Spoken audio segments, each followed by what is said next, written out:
ಕೈಗೊಳ್ಳುತ್ತಾ ಅನ್ನೋ ಕುತೂಹಲ ಹೆಚ್ಚಾಗಿದೆ. ಈ ಕುರಿತ ಒಂದು ವರದಿ ಇಲ್ಲಿದೆ ನೋಡಿ.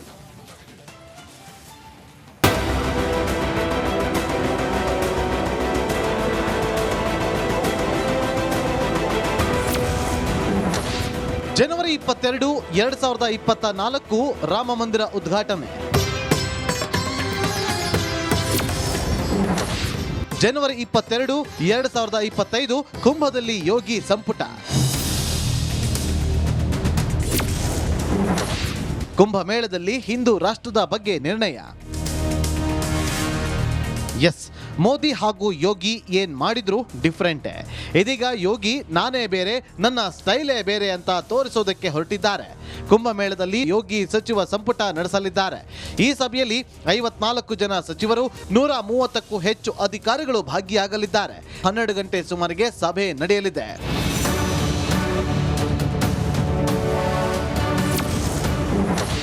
ಸಿಎಂ ಯೋಗಿ ಜೊತೆ ಸಚಿವರ ಪುಣ್ಯ ಸ್ನಾನ.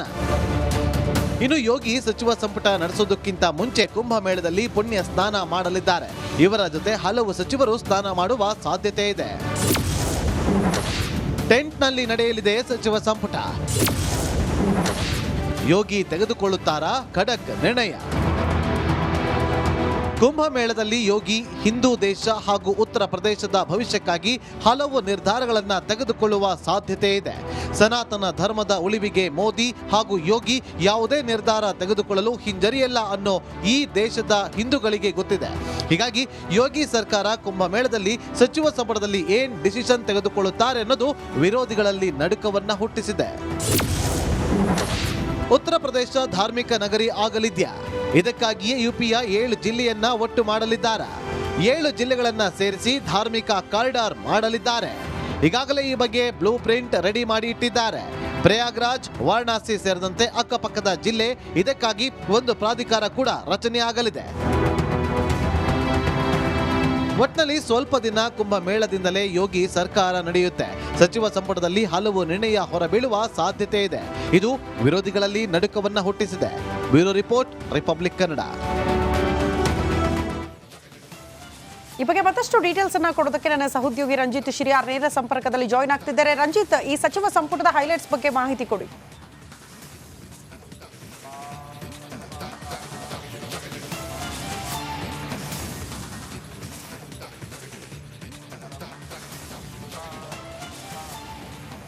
ಖಂಡಿತವಾಗಲೂ ಕೂಡ ಶ್ರುತಿ, ನೋಡಿ, ಇವತ್ತಿನ ಈ ಒಂದು ಕ್ಯಾಬಿನೆಟ್ ಮೀಟಿಂಗ್ ಇದೆಯಲ್ಲ, ಬಹಳ ಪ್ರಮುಖವಾದಂಥ ಕ್ಯಾಬಿನೆಟ್ ಮೀಟಿಂಗ್. ಇದು ಎಷ್ಟು ಪ್ರಾಮುಖ್ಯತೆಯನ್ನು ಪಡ್ಕೊಂಡಿದೆ ಅಂತ ಹೇಳಿದರೆ, ಜಾಗತಿಕ ವೇದಿಕೆಯಲ್ಲಿ ಉತ್ತರ ಪ್ರದೇಶದ ಸರ್ಕಾರ ಕ್ಯಾಬಿನೆಟ್ ಮೀಟಿಂಗನ್ನು ಮಾಡುವ ಮೂಲಕ ತನ್ನ ಇಮೇಜನ್ನು ಮುಂದಿನ ಹಂತಕ್ಕೆ ಅಥವಾ ಮತ್ತೊಂದು ಹಂತಕ್ಕೆ ತೆಗೆದುಕೊಂಡು ಹೋಗುವಂಥ ಇದೊಂದು ಬಹಳ ಪ್ರಾಮುಖ್ಯವಾದಂಥ ಮೀಟಿಂಗ್. ಈ ಮೀಟಿಂಗ್ನಲ್ಲಿ ಏನಾಗ್ಬೋದು ಅನ್ನೋದ್ರ ಬಗ್ಗೆ ನಾವು ಮಾತಾಡ್ತಾ ಹೋದರೆ, ಸುಮಾರು 11 ಗಂಟೆ 25 ನಿಮಿಷಕ್ಕೆ ಈ ಕ್ಯಾಬಿನೆಟ್ ಮೀಟಿಂಗ್ ಆರಂಭ ಆಗುತ್ತೆ. ಅದು ಸಂಗಮದ ಎದುರುಗಡೆ ಇರುವಂಥ ರೈವಲ್ ಸಭಾಂಗಣದಲ್ಲಿ ಈ ಮೀಟಿಂಗ್ ಆರಂಭ ಆಗುತ್ತೆ, ಕ್ಯಾಬಿನೆಟ್ ಮೀಟಿಂಗ್. ಈ ಮೀಟಿಂಗ್ನಲ್ಲಿ ಮೋದಿ ಆದಿಯಾಗಿ ಉತ್ತರ ಪ್ರದೇಶದ ಮುಖ್ಯಮಂತ್ರಿಗಳು ಮತ್ತು ಎಲ್ಲ ಸಚಿವರು ಕೂಡ ಭಾಗಿಯಾಗ್ತಾರೆ. ಬಹಳ ಪ್ರಮುಖವಾಗಿ ಗಂಗಾಗೆ ಸೇತುವೆಯನ್ನು ಕಟ್ಟೋದ್ರ ಬಗ್ಗೆ ಒಂದು ಮಹತ್ವದವಾದ ತೀರ್ಮಾನವನ್ನು, ಒಂದು ಐತಿಹಾಸಿಕ ತೀರ್ಮಾನವನ್ನು ತೆಗೆದುಕೊಳ್ಳುವಂಥ ಸಾಧ್ಯತೆ ಇದೆ. ಇದು 2ನೇ ಬಾರಿ, ಅಂದರೆ ಕುಂಭಮೇಳದಲ್ಲಿ ನಡೀತಾ ಇರುವಂಥ ಕ್ಯಾಬಿನೆಟ್ ಮೀಟಿಂಗ್ ಇದು 2ನೇ ಬಾರಿ. 2019ರಲ್ಲಿ ಇದೇ ಪೂರ್ಣ ಪ್ರಮಾಣದ ಕುಂಭಮೇಳ ಆಯಿತು.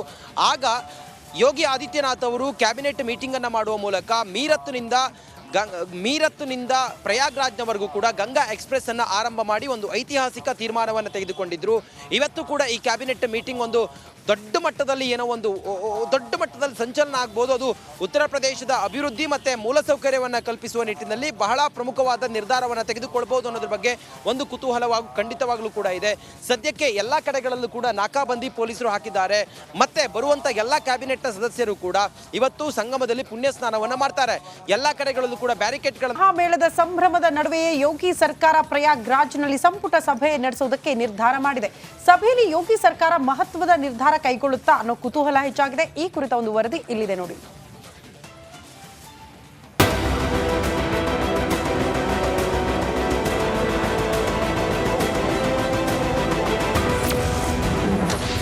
ಜನವರಿ 22, 2024 ರಾಮ ಮಂದಿರ ಉದ್ಘಾಟನೆ. ಜನವರಿ 22, 2025 ಕುಂಭದಲ್ಲಿ ಯೋಗಿ ಸಂಪುಟ. ಕುಂಭಮೇಳದಲ್ಲಿ ಹಿಂದೂ ರಾಷ್ಟ್ರದ ಬಗ್ಗೆ ನಿರ್ಣಯ. ಎಸ್, ಮೋದಿ ಹಾಗೂ ಯೋಗಿ ಏನ್ ಮಾಡಿದ್ರು ಡಿಫ್ರೆಂಟೇ. ಇದೀಗ ಯೋಗಿ ನಾನೇ ಬೇರೆ, ನನ್ನ ಸ್ಟೈಲೇ ಬೇರೆ ಅಂತ ತೋರಿಸೋದಕ್ಕೆ ಹೊರಟಿದ್ದಾರೆ. ಕುಂಭಮೇಳದಲ್ಲಿ ಯೋಗಿ ಸಚಿವ ಸಂಪುಟ ನಡೆಸಲಿದ್ದಾರೆ. ಈ ಸಭೆಯಲ್ಲಿ 54 ಜನ ಸಚಿವರು, 130ಕ್ಕೂ ಹೆಚ್ಚು ಅಧಿಕಾರಿಗಳು ಭಾಗಿಯಾಗಲಿದ್ದಾರೆ. 12 ಗಂಟೆ ಸುಮಾರಿಗೆ ಸಭೆ ನಡೆಯಲಿದೆ.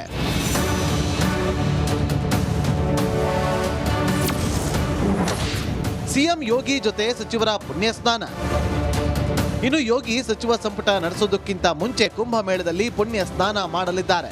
ಇವರ ಜೊತೆ ಹಲವು ಸಚಿವರು ಸ್ನಾನ ಮಾಡುವ ಸಾಧ್ಯತೆ ಇದೆ. ಟೆಂಟ್ನಲ್ಲಿ ನಡೆಯಲಿದೆ ಸಚಿವ ಸಂಪುಟ. ಯೋಗಿ ತೆಗೆದುಕೊಳ್ಳುತ್ತಾರಾ ಖಡಕ್ ನಿರ್ಣಯ? ಕುಂಭಮೇಳದಲ್ಲಿ ಯೋಗಿ ಹಿಂದೂ ದೇಶ ಹಾಗೂ ಉತ್ತರ ಪ್ರದೇಶದ ಭವಿಷ್ಯಕ್ಕಾಗಿ ಹಲವು ನಿರ್ಧಾರಗಳನ್ನು ತೆಗೆದುಕೊಳ್ಳುವ ಸಾಧ್ಯತೆ ಇದೆ.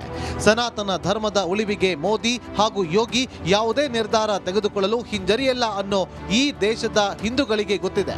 ಹೀಗಾಗಿ ಯೋಗಿ ಸರ್ಕಾರ ಕುಂಭಮೇಳದಲ್ಲಿ ಸಚಿವ ಸಂಪುಟದಲ್ಲಿ ಏನ್ ಡಿಸಿಷನ್ ತೆಗೆದುಕೊಳ್ಳುತ್ತಾರೆ ಅನ್ನೋದು ವಿರೋಧಿಗಳಲ್ಲಿ ನಡುಕವನ್ನ ಹುಟ್ಟಿಸಿದೆ. ಉತ್ತರ ಪ್ರದೇಶ ಧಾರ್ಮಿಕ ನಗರಿ ಆಗಲಿದ್ಯಾ? ಇದಕ್ಕಾಗಿಯೇ ಯುಪಿಯ 7 ಜಿಲ್ಲೆಯನ್ನ ಒಟ್ಟು ಮಾಡಲಿದ್ದಾರೆ. 7 ಜಿಲ್ಲೆಗಳನ್ನ ಸೇರಿಸಿ ಧಾರ್ಮಿಕ ಕಾರಿಡಾರ್ ಮಾಡಲಿದ್ದಾರೆ. ಈಗಾಗಲೇ ಈ ಬಗ್ಗೆ ಬ್ಲೂ ಪ್ರಿಂಟ್ ರೆಡಿ ಮಾಡಿ ಇಟ್ಟಿದ್ದಾರೆ. ಪ್ರಯಾಗ್ರಾಜ್, ವಾರಣಾಸಿ ಸೇರಿದಂತೆ ಅಕ್ಕಪಕ್ಕದ ಜಿಲ್ಲೆ, ಇದಕ್ಕಾಗಿ ಒಂದು ಪ್ರಾಧಿಕಾರ ಕೂಡ ರಚನೆಯಾಗಲಿದೆ. ಒಟ್ನಲ್ಲಿ ಸ್ವಲ್ಪ ದಿನ ಕುಂಭಮೇಳದಿಂದಲೇ ಯೋಗಿ ಸರ್ಕಾರ ನಡೆಯುತ್ತೆ.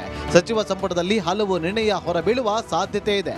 ಇದು ವಿರೋಧಿಗಳಲ್ಲಿ ನಡುಕವನ್ನ ಹುಟ್ಟಿಸಿದೆ. Bureau report, Republic Kannada.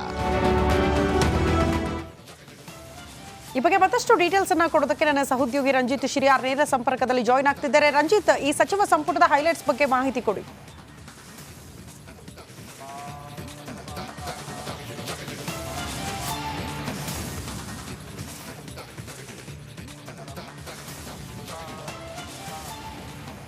ಖಂಡಿತವಾಗಲೂ ಕೂಡ ಶ್ರುತಿ, ನೋಡಿ ಇವತ್ತಿನ ಈ ಒಂದು ಕ್ಯಾಬಿನೆಟ್ ಮೀಟಿಂಗ್ ಇದೆಯಲ್ಲ, ಬಹಳ ಪ್ರಮುಖವಾದಂಥ ಕ್ಯಾಬಿನೆಟ್ ಮೀಟಿಂಗ್. ಇದು ಎಷ್ಟು ಪ್ರಾಮುಖ್ಯತೆಯನ್ನು ಪಡ್ಕೊಂಡಿದೆ ಅಂತ ಹೇಳಿದರೆ, ಜಾಗತಿಕ ವೇದಿಕೆಯಲ್ಲಿ ಉತ್ತರ ಪ್ರದೇಶದ ಸರ್ಕಾರ ಕ್ಯಾಬಿನೆಟ್ ಮೀಟಿಂಗನ್ನು ಮಾಡುವ ಮೂಲಕ ತನ್ನ ಇಮೇಜನ್ನು ಮುಂದಿನ ಹಂತಕ್ಕೆ ಅಥವಾ ಮತ್ತೊಂದು ಹಂತಕ್ಕೆ ತೆಗೆದುಕೊಂಡು ಹೋಗುವಂತೆ ಇದೊಂದು ಬಹಳ ಪ್ರಾಮುಖ್ಯವಾದಂಥ ಮೀಟಿಂಗ್. ಈ ಮೀಟಿಂಗ್ನಲ್ಲಿ ಏನಾಗ್ಬೋದು ಅನ್ನೋದ್ರ ಬಗ್ಗೆ ನಾವು ಮಾತಾಡ್ತಾ ಹೋದರೆ, ಸುಮಾರು 11 ಗಂಟೆ 25 ನಿಮಿಷಕ್ಕೆ ಈ ಕ್ಯಾಬಿನೆಟ್ ಮೀಟಿಂಗ್ ಆರಂಭ ಆಗುತ್ತೆ. ಅದು ಸಂಗಮದ ಎದುರುಗಡೆ ಇರುವಂಥ ರೈವಲ್ ಸಭಾಂಗಣದಲ್ಲಿ ಈ ಮೀಟಿಂಗ್ ಆರಂಭ ಆಗುತ್ತೆ, ಕ್ಯಾಬಿನೆಟ್ ಮೀಟಿಂಗ್. ಈ ಮೀಟಿಂಗ್ನಲ್ಲಿ ಮೋದಿ ಆದಿಯಾಗಿ ಉತ್ತರ ಪ್ರದೇಶದ ಮುಖ್ಯಮಂತ್ರಿಗಳು ಮತ್ತು ಎಲ್ಲ ಸಚಿವರು ಕೂಡ ಭಾಗಿಯಾಗ್ತಾರೆ. ಬಹಳ ಪ್ರಮುಖವಾಗಿ ಗಂಗಾಗೆ ಸೇತುವೆಯನ್ನು ಕಟ್ಟೋದ್ರ ಬಗ್ಗೆ ಒಂದು ಮಹತ್ವದವಾದ ತೀರ್ಮಾನವನ್ನು, ಒಂದು ಐತಿಹಾಸಿಕ ತೀರ್ಮಾನವನ್ನು ತೆಗೆದುಕೊಳ್ಳುವಂಥ ಸಾಧ್ಯತೆ ಇದೆ. ಇದು 2ನೇ ಬಾರಿ, ಅಂದರೆ ಕುಂಭಮೇಳದಲ್ಲಿ ನಡೀತಾ ಇರುವಂಥ ಕ್ಯಾಬಿನೆಟ್ ಮೀಟಿಂಗ್ ಇದು 2ನೇ ಬಾರಿ. 2019ರಲ್ಲಿ ಇದೇ ಪೂರ್ಣ ಪ್ರಮಾಣದ ಕುಂಭಮೇಳ ಆಯಿತು. ಆಗ ಯೋಗಿ ಆದಿತ್ಯನಾಥ್ ಅವರು ಕ್ಯಾಬಿನೆಟ್ ಮೀಟಿಂಗನ್ನು ಮಾಡುವ ಮೂಲಕ ಮೀರತ್ನಿಂದ ಪ್ರಯಾಗ್ರಾಜ್ನವರೆಗೂ ಕೂಡ ಗಂಗಾ ಎಕ್ಸ್ಪ್ರೆಸ್ ಅನ್ನು ಆರಂಭ ಮಾಡಿ ಒಂದು ಐತಿಹಾಸಿಕ ತೀರ್ಮಾನವನ್ನು ತೆಗೆದುಕೊಂಡಿದ್ರು. ಇವತ್ತು ಕೂಡ ಈ ಕ್ಯಾಬಿನೆಟ್ ಮೀಟಿಂಗ್ ಒಂದು ದೊಡ್ಡ ಮಟ್ಟದಲ್ಲಿ ಸಂಚಲನ ಆಗ್ಬೋದು. ಅದು ಉತ್ತರ ಪ್ರದೇಶದ ಅಭಿವೃದ್ಧಿ ಮತ್ತು ಮೂಲಸೌಕರ್ಯವನ್ನು ಕಲ್ಪಿಸುವ ನಿಟ್ಟಿನಲ್ಲಿ ಬಹಳ ಪ್ರಮುಖವಾದ ನಿರ್ಧಾರವನ್ನು ತೆಗೆದುಕೊಳ್ಬೋದು ಅನ್ನೋದ್ರ ಬಗ್ಗೆ ಒಂದು ಖಂಡಿತವಾಗಲೂ ಕೂಡ ಇದೆ. ಸದ್ಯಕ್ಕೆ ಎಲ್ಲ ಕಡೆಗಳಲ್ಲೂ ಕೂಡ ನಾಕಾಬಂದಿ ಪೊಲೀಸರು ಹಾಕಿದ್ದಾರೆ. ಮತ್ತೆ ಬರುವಂಥ ಎಲ್ಲ ಕ್ಯಾಬಿನೆಟ್ನ ಸದಸ್ಯರು ಕೂಡ ಇವತ್ತು ಸಂಗಮದಲ್ಲಿ ಪುಣ್ಯ ಸ್ನಾನವನ್ನು ಮಾಡ್ತಾರೆ. ಎಲ್ಲ ಕಡೆಗಳಲ್ಲೂ ಕೂಡ ಬ್ಯಾರಿಕೇಡ್ಗಳನ್ನು ಹಾಕಿ ಬರುವಂಥ ಯಾತ್ರಿಕರನ್ನು ಇವತ್ತು ಕಂಪ್ಲೀಟ್ ಆಗಿ ತಡೀತಾರೆ. ಎಲ್ಲ ರಸ್ತೆಗಳು ಕೂಡ ಬಂದ್ ಆಗುತ್ತೆ. ಓಕೆ ರಂಜಿತ್.